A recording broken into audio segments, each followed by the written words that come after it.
अपने देश के लिए अपने हाथों को उठाएंगे। खुदा बाप, तूने हमारी प्रार्थना को सुना है। एक और प्रार्थना आपको करनी है फ्यूचर में। जो वर्ल्ड ये देख चुका है कि ये दुनिया युद्ध को सहन नहीं कर सकती है। अब पहले जैसा युद्ध नहीं रह गया है। एक युद्ध पूरी फाइनेंशियल सिचुएशन बिगाड़ सकता है पूरे देशों की। वो हाल रशिया और यूक्रेन ने देख लिया, वो अब ईरान और अमेरिका ने देख लिया है कि अब ऐसा नहीं है कि एक देश छोटा है तो आप उसे हरा सकते हो। वो देश छोटा है, चाहे उसके पास आर्मी भी ना हो इतनी बड़ी, पर आपके जो दुश्मन देश हैं बड़े, वो उनके साथ मिल जाते हैं। हमने ये बहुत बार अब देखा है। तो आपने फ्यूचर के लिए प्रार्थना करनी है कि इंडिया पाकिस्तान में युद्ध ना हो। ओके, अब ये अफोर्ड नहीं कर पाएंगे लोग, तो क्रिश्चियन लोगों का काम है आपको प्रेयर करनी है आर्मी के लिए, टेररिज्म के खिलाफ कोई अंधकार की शक्ति उनकी लाइफ में काम ना करे, और किसी भी देश से युद्ध ना हो। देश की इकोनॉमी के लिए अपने हाथों को उठाएंगे और प्रार्थना करेंगे। खुदाबंद, तेरे नाम में सब सेफ रहे, तेरे नाम में शांति रहे। हम जानते हैं ये अंतिम दिनों की निशानियां हैं युद्ध की, देश देश के साथ, कौम कौम के साथ, राज्य राज्य के साथ। लेकिन हम मांगते हैं खुदाबंद कि हमारे समयों में हमें शांति दे। हम इसके लिए प्रार्थना कर सकते। तूने हमें हयाव दिया है खुदा बाप, और हम प्रार्थना करते शांति के लिए, देश की तरक्की के लिए खुदाबंद, सब लीडर्स के लिए खुदाबंद, उनकी लाइफ के लिए मेरे पिता परमेश्वर। अंधकार की शक्तियां उनके जीवनों से कार्य न कर सके। खुदा उन्हें छू, तेरा आत्मा उन्हें छुए। प्रभु यीशु मसीह के सामर्थी नाम में हम मांगते हैं। गवाही को सुनने से पहले इस वचन को मैं चाहता हूं आप सुनो, गवाही को हम बाद में सुनते हैं। बाइबल में एक ही ऐसी पुस्तक है जिसको सुनने से ही आप आशीषित हो जाते हो। कौन सी पुस्तक है वो? कौन सी पुस्तक है? बाइबल में एक लौती ऐसी पुस्तक है जिसको सुनने से ही आप ब्लेस्ड होते हो। बाकी सारे वचन हैं जो आप मानने से ब्लेस होते हो, कि आप चोरी नहीं करना, व्यभिचार नहीं करना। लेकिन बाइबल की एक लौती पुस्तक है जो सिर्फ आपको यह कहती है कि अगर तू इस पुस्तक को सिर्फ पढ़ेगा, और जो अनपढ़ हैं उनके लिए कहता है कि अगर तू इस पुस्तक को सुनेगा तो तब भी तू आशीषित होगा और धन्य हो जाएगा। तो मैं तो आपको ये बताता हूं कि ये एक हथियार है हमारे लिए कि अगर आपको अपनी लाइफ में डाउन फील होता है, या आपको लगता है कि आशीष आपकी लाइफ का हिस्सा नहीं है, और आप प्रकाशित वाक्य पढ़ें तो वचन ये कहता है, प्रकाशित वाक्य 1 अध्याय उसका 3 में लिखा है, धन्य है वो जो इस भविष्यवाणी के वचन को पढ़ता है और वो जो सुनता है और इसमें लिखी हुई बातों को मानता है, क्योंकि समय निकट है। यानी जो सुनता है, जो पढ़ता है, वो सब आशीषित हैं जब आप इस प्रकाशित वाक्य की पुस्तक को पढ़ते हैं। क्योंकि इसमें कुछ चीजें हैं जो आप मानते हैं, लेकिन कुछ चीजें ऐसी हैं जो आप मानते नहीं हैं, क्योंकि अभी वो होने वाली हैं, या कुछ हो रही हैं, या होने वाली हैं। तो जब भी आप इस पुस्तक को पढ़ते हैं या सुनते हैं, आप आशीषित होते हैं। तो मेरा बिलीव है कि परमेश्वर ने आज का दिन ठान लिया है कि वो आपको आशीषित करे, और आप जब इस पुस्तक को सुन रहे हैं, आप ब्लेस्ड हैं, आपकी फैमिली समेत, आपके बच्चों समेत, आपका जो कुछ भी जुड़ा हुआ है, आपका फाइनेंस, आपका कारोबार, आपकी जॉब, आपकी लाइफ, आपकी स्पिरिचुअल लाइफ, आज वो ब्लेसिंग के नीचे है, ब्लेसिंग की छतरी के नीचे है। सारे कर्ज आपकी लाइफ से रिमूव किए जाते हैं, सारे श्राप आपकी लाइफ से खत्म किए जाते हैं, सारे कर्ज आपकी लाइफ से खत्म किए जाते हैं। आमीन। ऊंचा और खड़कने वाला चाहिए चर्च। Hallelujah, hallelujah. ये बात है यीशु मसीह के जन्म के 9 दशकों बाद की, जब यूहन्ना, जिसको परमेश्वर ने यह प्रकाशित वाक्य दिया, पहली आयत में लिखा है यीशु मसीह का प्रकाशित वाक्य, जो उसे परमेश्वर ने इसलिए दिया कि वह अपने दासों को वो बातें जिनका शीघ्र होना अवश्य है दिखाए, और उसने अपने स्वर्गदूत को भेजकर उसके द्वारा अपने दास यूहन्ना को बताया। जिसने परमेश्वर के वचन और यीशु मसीह की गवाही अर्थात जो कुछ उसने देखा था उसकी गवाही दी। 3 आयत, धन्य है वो जो इस भविष्यवाणी के वचन को पढ़ते हैं, सुनते हैं और इसमें लिखी हुई बातों को मानते हैं, क्योंकि समय निकट है। यूहन्ना की ओर से आसिया की 7 कलीसियाओं के नाम, उसकी ओर से जो है, जो था, जो आने वाला है, और उन 7 आत्माओं की ओर से जो सिंहासन के सामने हैं, और यीशु मसीह की ओर से जो विश्वास योग्य साक्षी, मरे हुओं में से जी उठने वालों में पहलोठा और पृथ्वी के राजाओं का हाकिम है, तुम्हें अनुग्रह और शांति मिलती रहे। वह हमसे प्रेम रखता है और उसने अपने लहू के द्वारा हमें पापों से छुड़ाया है और हमें एक राजा और अपने पिता परमेश्वर के लिए याजक भी बना दिया, और उसी की महिमा और पराक्रम युगानुयुग रहे। सब कहें आमीन। जहां हिंदी में राज्य लिखा है, आप उसे राजा लिख सकते हैं। ये असली ट्रांसलेशन में पढ़ रहा हूं। देखो, वह बादलों के साथ आने वाला है और हर एक आंख उसे देखेगी, वरन जिन्होंने उसे भेदा था वे भी उसे देखेंगे, और पृथ्वी के सारे कुल अब उसके कारण छाती पीटेंगे। हाँ, आमीन। प्रभु जो है, जो था, जो आने वाला है, जो सर्वशक्तिमान है, वह कहता है, मैं ही अल्फा और ओमेगा हूं। मैं यूहन्ना जो तुम्हारा भाई और यीशु के कलेश और राज्य और धीरज में तुम्हारा सहभागी हूं, परमेश्वर के वचन और यीशु की गवाही के कारण पतमुस नामक टापू में था। ये वहां पर इस वचन को लिख रहा है जिसका नाम है पतमुस।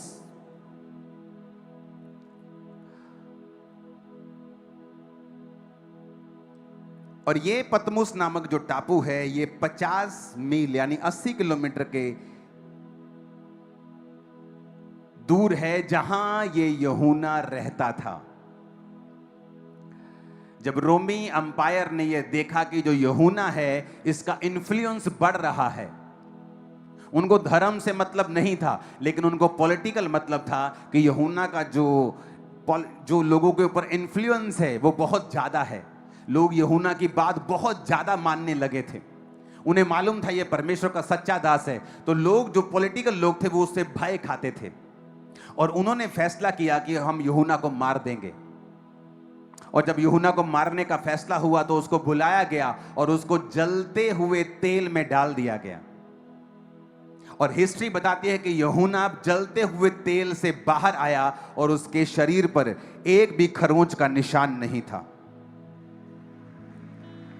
और ये देखकर वो डर गए और उन्होंने 95 एडी में, आपको मालूम है जो 7 कलीसियां जिसका जिक्र प्रकाशित वाक्य में है, वो 7 कलीसियां तुर्की में मौजूद हैं आज। शायद आपको ये बात बड़ी हैरान होगी मिलने में कि वो इज़राइल में नहीं है, वो तुर्की में है।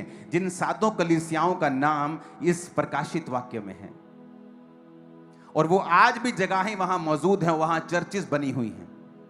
तो उन्हीं 7 कलीसियाओं में एक का पास्टर था यूहन्ना, जिसको प्रकाशित वाक्य मिला। और जब वो वहां पर इफिसुस में प्रचार कर रहा था और लोग उसकी फॉलो करने लगे थे, और हजारों लोग उसको फॉलो करने लगे थे, क्योंकि वो परमेश्वर का चेला था और उसके द्वारा परमेश्वर ने मिरेकल्स किए थे, और वो परमेश्वर के सुसमाचार को और उसकी गवाही को बताता था कि वो जी उठा है। तो इससे भय खाकर रोमी अंपायर ने, उससे राजा ने भय खाया और 95 एडी में उसको बुलाया और जलते तेल में डाला, और वो जब नहीं मरा तो उससे वो डर गए और उसे पतमुस नामक टापू के ऊपर छोड़ दिया गया। ये पतमुस नामक टापू आज के देश, जो आज जहां पे है, उस देश का नाम है ग्रीस। और ये ग्रीस पे पतमुस नामक टापू, जो इसकी जगह इफिसुस जहां ये पास्टर था यूहन्ना, इसको जब छोड़ा गया वहां से, ये 80 किलोमीटर दूर एक ऐसे आइलैंड पे छोड़ दिया गया जहां आज लोग छुट्टियां मनाने के लिए जाते हैं। उन आइलैंड्स के ऊपर, उन दिनों में वो आइलैंड छुट्टियां मनाने के लिए नहीं होते थे, क्योंकि उन जगहों के ऊपर कोई ज्यादा फसल नहीं होती थी। जस्ट वो आइलैंड होते थे, पथरीले आइलैंड, या वहां सिर्फ पेड़, जंगली पेड़ होते थे। बस एक समुद्र के बीच में एक छोटा सा हिस्सा होता था, और वहां उसलिए लोगों को छोड़ दिया जाता था कि वो लोग वहां जाएं और वो भूख से मर जाएं। कुछ लोगों को जिनको ये मार नहीं सकते थे या मार नहीं पाते थे, पॉलिटिकली या मार नहीं पाते थे, विरोध के कारण या मार नहीं पाते थे, या यूहन्ना के कारण जो तेल से बाहर आ गया था मार नहीं पाते थे, तो उनको ये पतमुस नामक टापू के ऊपर छोड़ दिया करते थे। तो जब पतमुस नामक टापू पे जब सब प्रिजनर्स को, जब जेल में रखने वाले जो जो कैदी होते थे उनको छोड़ देते थे वहां पे, तो उनको जो पूरा टापू था उनको टापू में एक जगह बांध के नहीं रखते थे, क्योंकि वो टापू बहुत बड़े नहीं होते थे।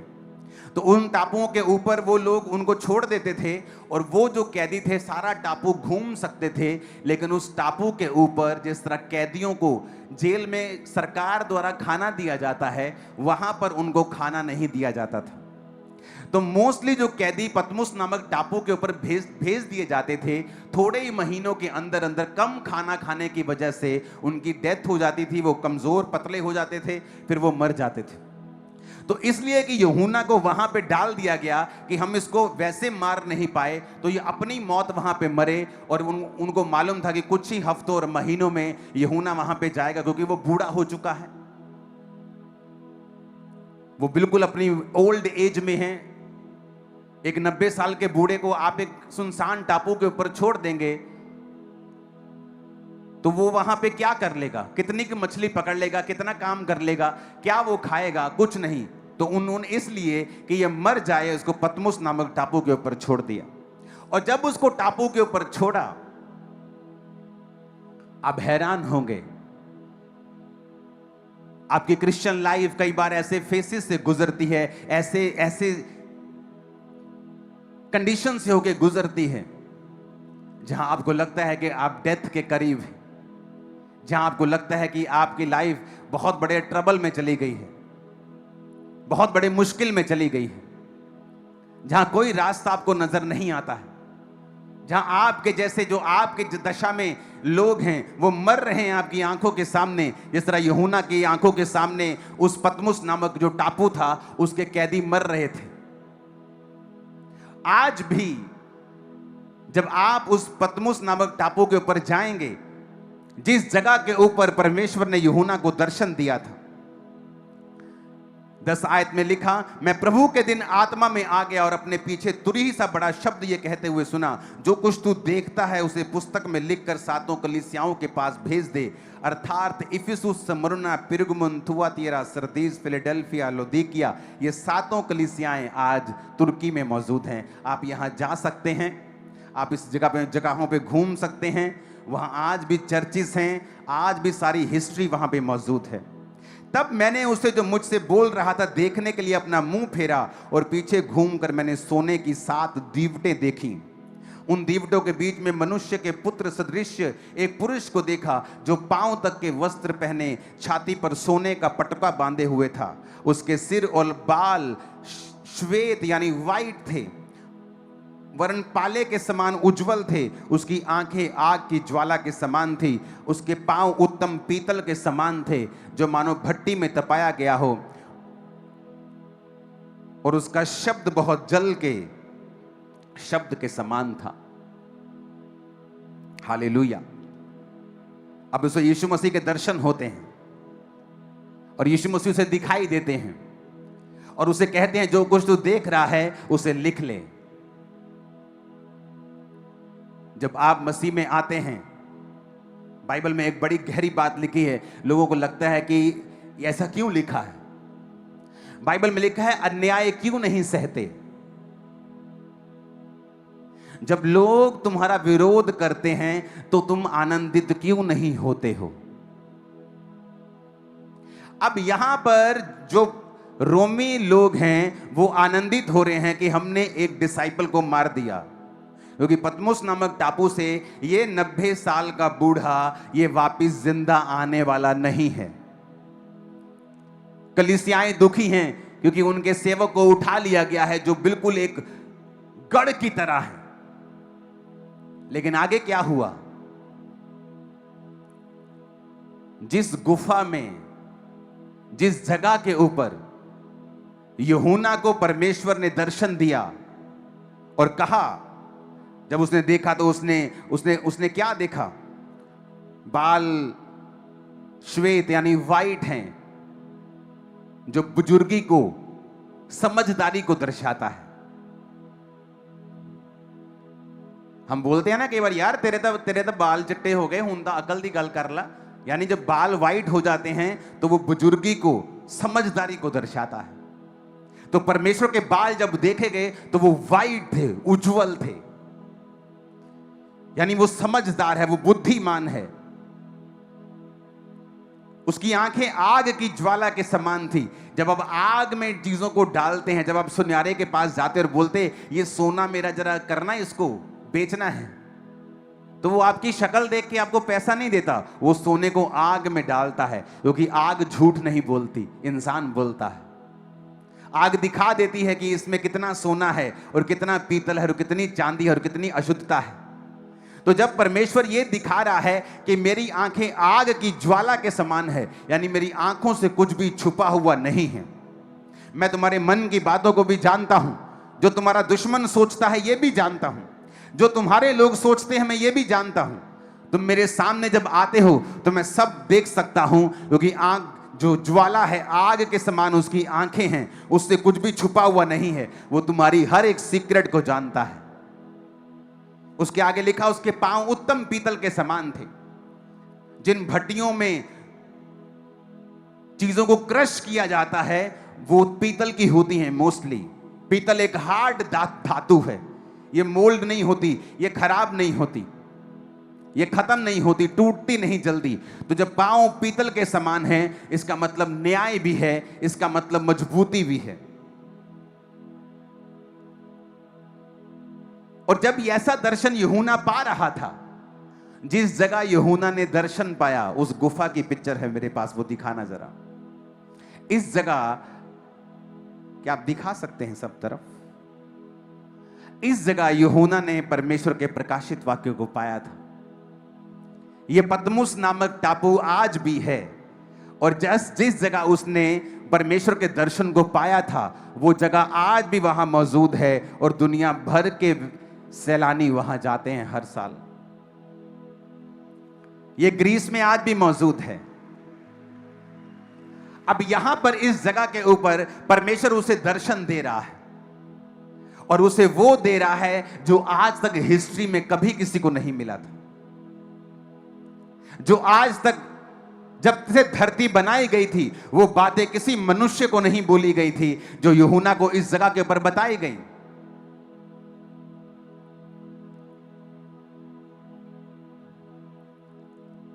और जो परमेश्वर के दास है, जो नबी हैं, जब मैं उनसे कई बार मिलता हूं, बात करता हूं, तो उस जगह के ऊपर वो बताते हैं कि जब हम जाते हैं तो उस जगह के ऊपर एक अजीब सी प्रेजेंस है परमेश्वर की। जब उस जगह पे हम बैठते हैं, सिर्फ खड़े रहते हैं, तो सिर्फ खड़े रहने से जब हम वापिस आते हैं हमारी जिंदगी सेम नहीं होती, कुछ बदल चुका होता है। वहां इतनी प्रेजेंस है परमेश्वर की और पवित्र आत्मा की इतनी हजूरी है वहां के ऊपर। लोकेशन मायने रखती है। जब जीसस क्राइस्ट ने उस अंधे को चंगा किया तो वो अंधा अपने घर में बैठा हुआ चीखे नहीं मार रहा था, वो उसी रोड के ऊपर था जिस रोड से परमेश्वर निकल रहे थे। जिस रोड से परमेश्वर निकल रहे थे उसी रोड से ही आकर उस 12 साल की लहू बहने वाली औरत ने परमेश्वर के पल्ले को छूकर अपनी शर्मिंदगी को खत्म कर लिया था। जो लोग सोचते विश्वास होना चाहिए, आप कहीं भी चले जाओ, किधर भी चले जाओ, ये रॉन्ग है। लोकेशन मायने रखती है। जिस जगह परमेश्वर काम कर रहा है मायने रखता है। एक विश्वासी को यह पता है आंख की बीमारी होने पर how to go to best doctor, best eye doctors in my area, कैसे ढूंढना है गूगल से। लेकिन जब हीलिंग की बारी हो, डिलीवरेंस की बारी हो, आत्मिक तरक्की की बारी हो, फिर किस चर्च जाना है, ये मूर्ख विश्वासी कभी ढूंढते नहीं, क्योंकि हर एक चीज के स्पेशलिस्ट हैं। लोकेशन मायने रखती है। आज भी वो लोग बताते हैं कि जब हम यहां वहां पर जाते हैं तो जस्ट वहां कोई प्रार्थना भी नहीं, जस्ट वहां पर जैसे खड़े हो जाओ तो परमेश्वर का आत्मा आपको भरने लगता है अंदर से। वो चीजें होने लगती हैं जो कभी नहीं हुई।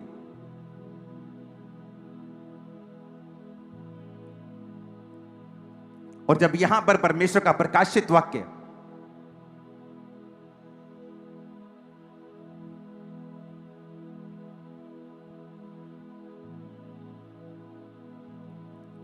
उसको मिला तो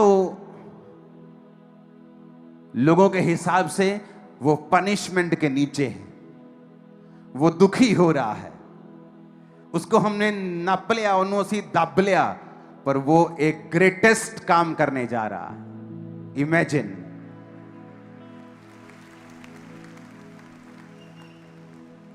शैतान के हिसाब से इसे खत्म कर दिया गया है। परमेश्वर कहता नहीं, इस दुनिया का मालिक मैं हूं, इस वर्ल्ड का मालिक मैं हूं, कुछ भी मेरी मर्जी के बिना नहीं होता है।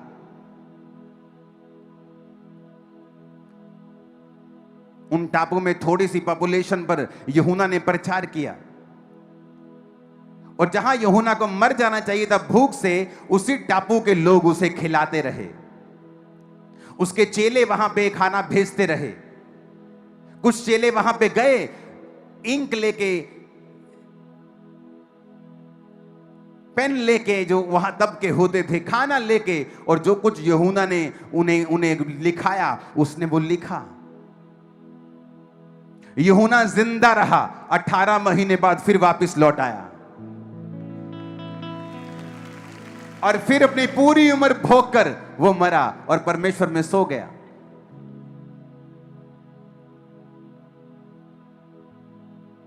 जब परमेश्वर काम करने में आता है, वो राजाओं को भी फेल कर देता है। वो ये दिखाता है कि मैं राजाओं का राजा हूं। ये हुकूमतें जो चला रहे हैं, मैं इनके ऊपर हूं जो हुकूमत चला रहा हूं। जब कलीसियाएं सताव के नीचे होती हैं, उन्हें लगता है हम नष्ट हो रहे हैं। आप नष्ट नहीं हो रहे हो, आप एक ग्रेटेस्ट बीज बनने के लिए जा रहे हो। छत्तीसगढ़ की कलीसिया, मध्य प्रदेश कलीसिया, पंजाब कलीसिया, राजस्थान कलीसिया, आप एक बीज बनने जा रहे हो ग्रेटेस्ट हाइट के लिए, जो परमेश्वर तैयार कर रहा है। मैं आपको बता रहा हूं, जब परमेश्वर ठान लेता है कि उसने काम करना है, शैतान को मालूम होता है कि यहां काम हो रहा है। वो जितनी मर्जी कोशिश कर ले, जितने मर्जी काम कर ले, जितने मर्जी कुछ भी कर ले, परमेश्वर के कार्यों को वो रोक नहीं सकता है।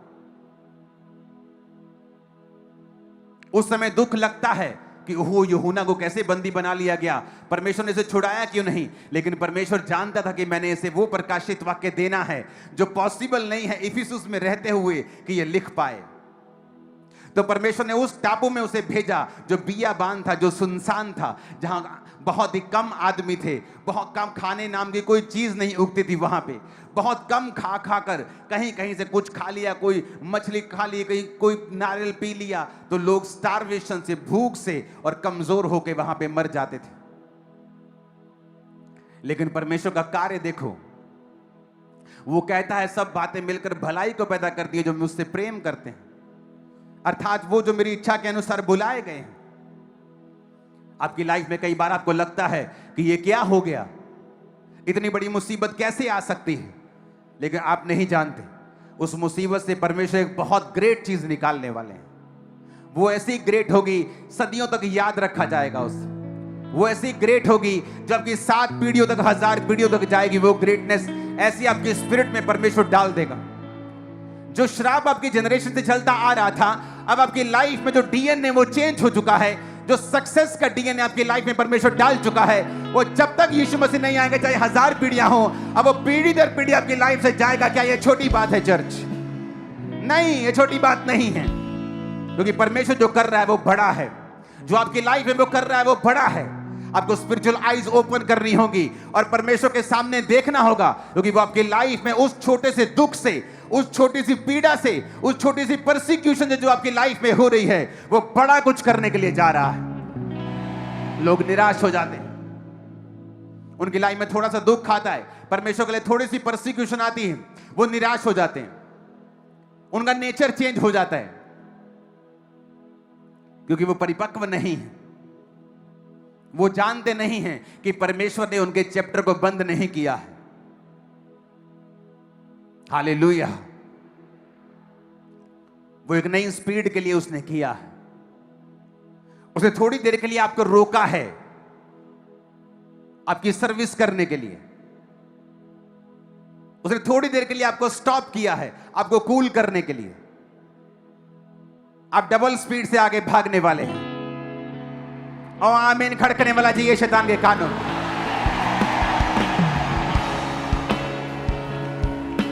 हालेलुया। ऊंची आवाज में कहो हालेलुया। फिर से कहो हालेलुया। ऊंची आवाज में कहो हालेलुया। चिल्लाओ हालेलुया, हालेलुया, हालेलुया।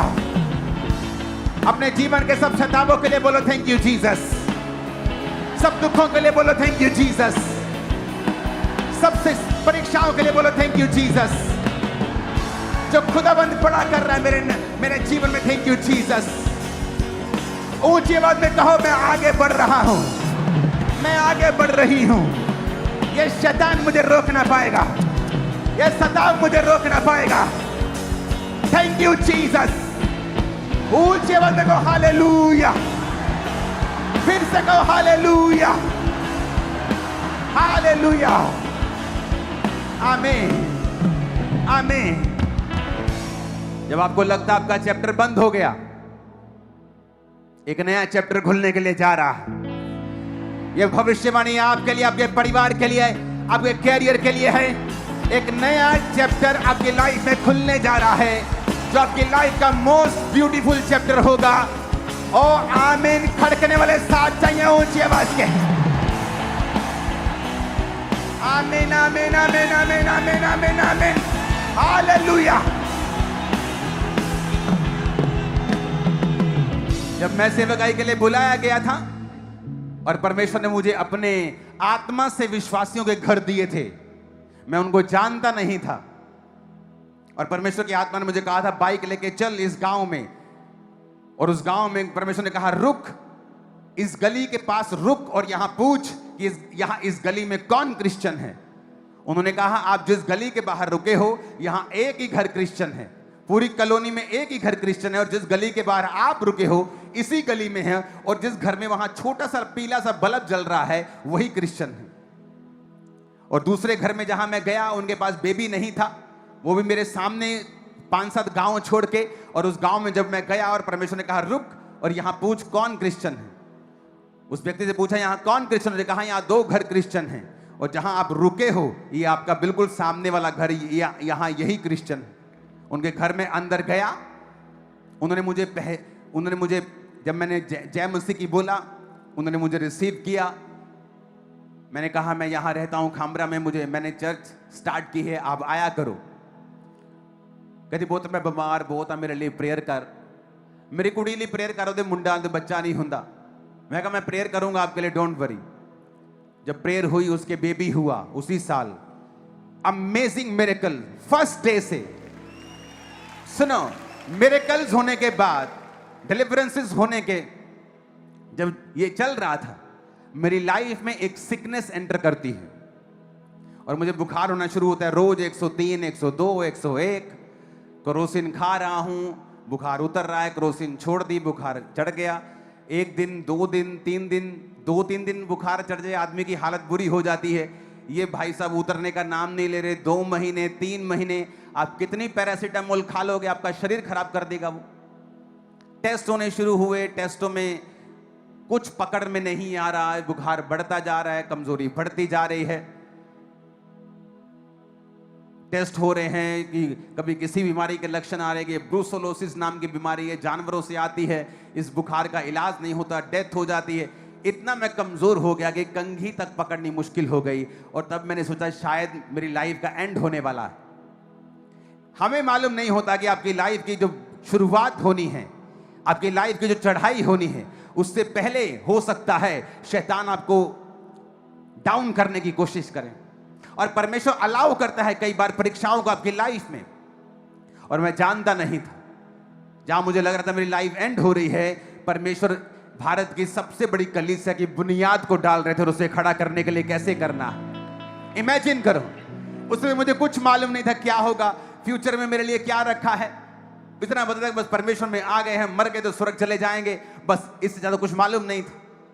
परमेश्वर ने बोला मैं तुझे इस्तेमाल करूंगा, शायद इतना इस्तेमाल कर लिया बहुत होगा, शायद इतना ही बोला होगा। क्योंकि जब आप विश्वासी होते हैं, नए विश्वासी होते हैं, आपको कभी भी परमेश्वर पूरा प्लान जाहिर नहीं करता है ताकि आपको विश्वास के द्वारा चला सके, क्योंकि बिना विश्वास के उसे प्रसन्न करना अनहोना है। परमेश्वर कभी प्लान नहीं बताएगा पूरा, आपको जस्ट छोटा छोटा प्लान मालूम होगा, अगला कदम मालूम होगा कि मुझे क्या उठाना है। इमेजिन करो जब यूहन्ना को वहां से भेजा जा रहा होगा, लोग रो रहे होंगे कि हो हमारे जीवन में कलेश आ गया, परसिक्यूशन आ गया। लेकिन वहां पे क्या हुआ? वहां पे प्रकाशित वाक्य नाम की दुनिया की सबसे उत्तम, दुनिया का सबसे उत्तम अध्याय, दुनिया की सबसे उत्तम पुस्तक की सबसे उत्तम पुस्तक वहां पे लिखी जानी थी। उन 18 महीनों के पीरियड में यूहन्ना ने वहां यीशु मसीह को साक्षात देखा और उस पुस्तक को लिखा। इमेजिन करो वो ग्लोरी कि उस केव में परमेश्वर आपको दर्शन दे रहे हैं। और वहां अगर आप केव को जाके घूमेंगे तो वहां पे केव में जब यीशु मसीह ने दर्शन दिया था, वहां 3 दरारें आ गई थी केव में। उस गुफा में 3 दरारें हैं, बाप, बेटा, पवित्र आत्मा। और देखो उस गुफा में परमेश्वर उसे दर्शन दे रहे हैं और उसे बोल रहे हैं लिख। और वो आज तक हम पढ़ते हैं। जब शैतान आपको डाउन करने की कोशिश कर रहा है, जब लोग आपको सताएं, आपको बोलें कि यीशु मसीह को तू नहीं मानेगा, मगर मानेगा तो ये नौकरी तेरी चली जाएगी, मैं आपको सलाह देता हूं उस नौकरी को छोड़ दो। आपके लिए कुछ बेस्ट रखा है। सुनो, ऐसी नौकरियों को तुम नौकर रख लोगे, ऐसी नौकरियों को मैं आपको बता रहा हूं। लेकिन तुम में दम होना चाहिए परमेश्वर के लिए खड़े होने का।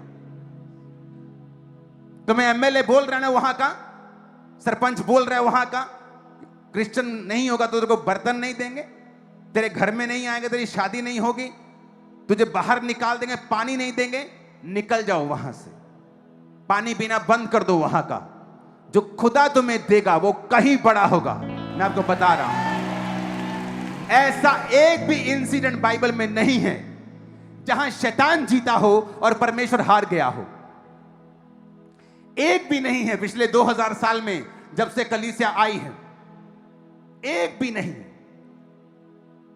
जब जब भी कलीसिया के ऊपर जुल्म हुए हैं, कलीसिया बड़ी है, लोग ब्लेस्ड हुए हैं, अनॉइंटिंग बड़ी है, सामर्थ बड़ी है, परमेश्वर का कार्य बड़ा है, कम नहीं हुआ। मेरी लाइफ की आशीष, मैं कोई ऊपर से नहीं आया हूं, स्वर्ग से नहीं उतरा।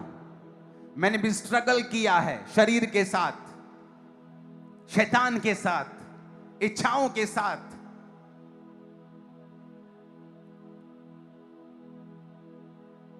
लेकिन मैंने क्या नोटिस किया है कि मैं परमेश्वर के लिए खड़ा रहा हूं।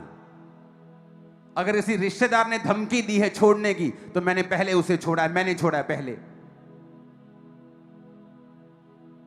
फैमिली ने धमकी दी है छोड़ने की, तो मैंने छोड़ा है पहले। पैसा नहीं मिलेगा, काम नहीं मिलेगा, मेरा दोस्त, हम दोनों इकट्ठे परमेश्वर में आए थे, इकट्ठे हमने परमेश्वर को माना था। जस्ट थोड़े दिनों का फर्क है बीच में, कुछ ही दिनों का, कुछ ही डेज का। बैप्टाइज्ड, लेकिन जब परमेश्वर में चला तो सताव आया और उसकी फैमिली ने बुलाकर उसको बोला कि बेटा अगर तू क्रिश्चियन बनना चाहता है तो हम तुझे ना तो दुकान में हिस्सा देंगे और तेरी शादी भी नहीं करेंगे।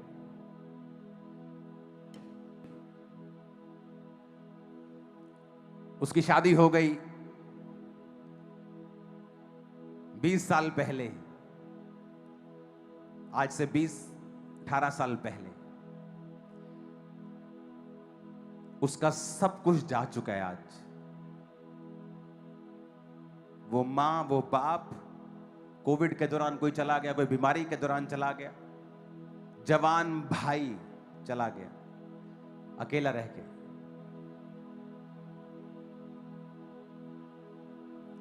जो शैतान आपको डरा रहा है ना, शैतान खुद डरा हुआ है, वो इसलिए डरा रहा है।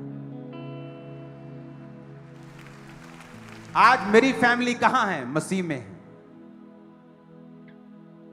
क्योंकि मैंने कहा ठीक है, आपको कुछ जो नहीं देना ठीक है, कोई प्रॉब्लम नहीं है, लेकिन उसको दुकान की चिंता थी, शादी की चिंता थी, वो किसी चीज में आज हैप्पी नहीं है।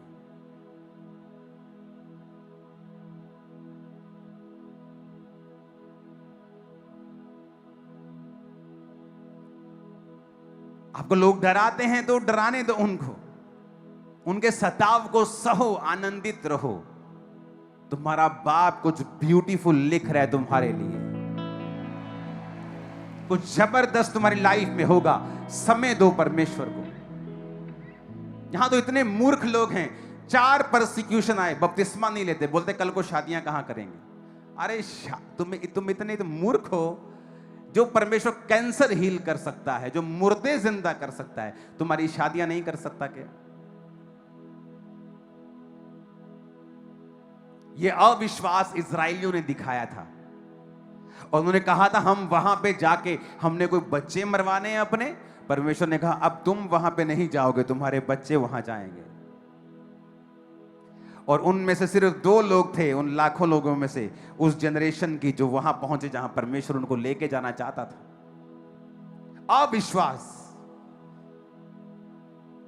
डर लगता है रिश्तेदार से, डर लगता है समाज से, अविश्वास।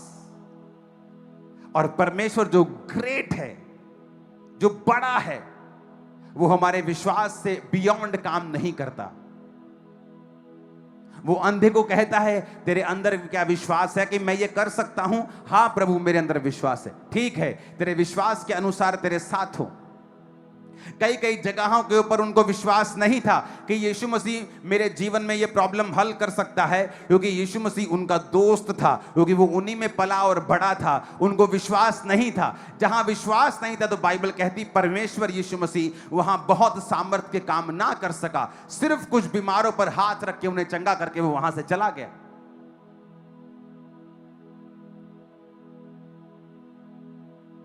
मैं कोई स्पेशल नहीं था स्वर्ग से उतरा हुआ, मैंने सीखा है विश्वास करना। जो परमेश्वर ने कहा उसे सीखा है, उसे मानना है, आपको अच्छा लगे या ना लगे। आज कितनी चर्चेज है जो फाइनेंशियल स्ट्रगल करती हैं कि आपको स्ट्रगल करने के लिए परमेश्वर ने बुलाया नहीं, लेकिन क्या वो बोती हैं? नहीं बोती हैं। अगर एक विश्वासी, एक सेवकाई टाइथ नहीं बोएगी, वो कभी वहां नहीं पहुंच सकती जहां परमेश्वर उसके लेके जाना चाहता है, क्योंकि उसने अपने बीजों को खाया है। अपने बीजों को खाने का मतलब है तुमने अपनी फसल को खा लिया है। इसीलिए आज विश्वासी स्ट्रगल करते हैं, क्योंकि उनके अंदर फेथ नहीं है। क्योंकि प्रेयर करने के लिए फेथ चाहिए, यीशु मसीह को डिक्लेयर करने के लिए फेथ चाहिए, टाइथ बोने के लिए फेथ चाहिए, बीज बोने के लिए फेथ चाहिए, भूखे रहने के लिए फेथ चाहिए, सेवा करने के लिए फेथ चाहिए, अपना जीवन प्रभु के घर में देने के लिए फेथ चाहिए, अपना जीवन परमेश्वर के सेवा में समर्पित करने के लिए फेथ, विश्वास चाहिए। बिना विश्वास के आप नहीं कर सकते। हालेलुया। अपने पड़ोसी को बोलो एक बेस्ट चैप्टर तेरी लाइफ में खुलने वाला है। नहीं, ये भविष्यवाणी ऊंचा बोलो, जरा कान खोल दो अपने पड़ोसी के, बोलो बेस्ट चैप्टर तेरी लाइफ का खुलने वाला है। अपने विश्वास को बढ़ा ले। बोलो पड़ोसी को अपने विश्वास को बढ़ा ले। परमेश्वर के लिए खड़ा हो जा। तू अपना बेस्ट वर्जन देखने के लिए जा रहा है, जा रही है। आमीन। साथ बोल दो ऊंची आवाज में।